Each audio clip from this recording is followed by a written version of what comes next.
The Second Amendment of the United States Bill of Rights says that the right of the people to keep and bear arms shall not be infringed.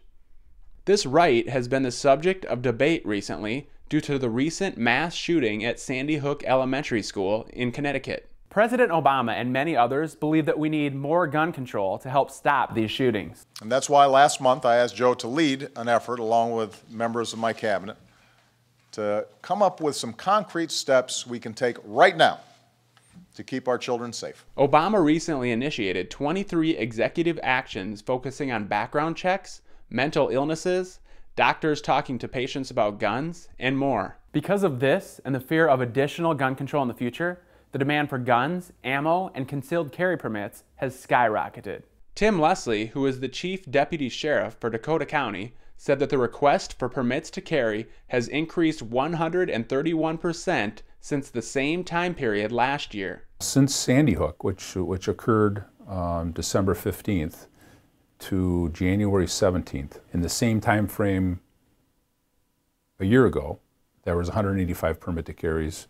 In this time frame this year, there was 460. Scott Smart's company teaches conceal and carry, handgun fundamentals, and self-defense classes, as well as sells firearms and accessories. The demand has gone up, ammo's gone up, but what's really gone up is the number of people taking carry classes, concealed carry classes. That's probably in the last couple of months probably doubled.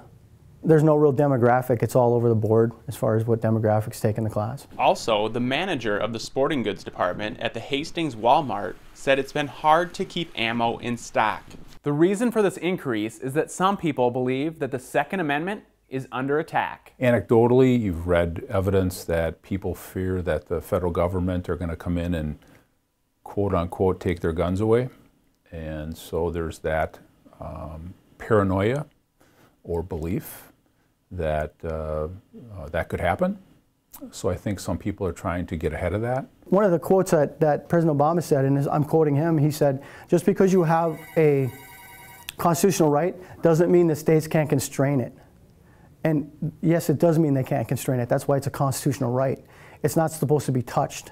If they start eroding the Second Amendment, what's next? Smart says, contrary to what some people believe, less guns will actually lead to more crime. The three states with the most gun laws in the United States, California, Illinois, and New York.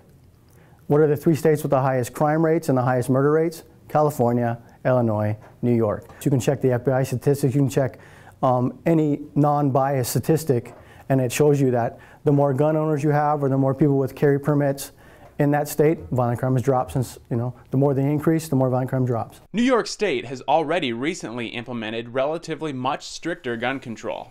Will the rest of the country, or more specifically Minnesota, follow suit? And in the meantime, will the demand for guns and ammo continue to soar? We the people shall see. In Hastings, John Foss, Hastings 14 News.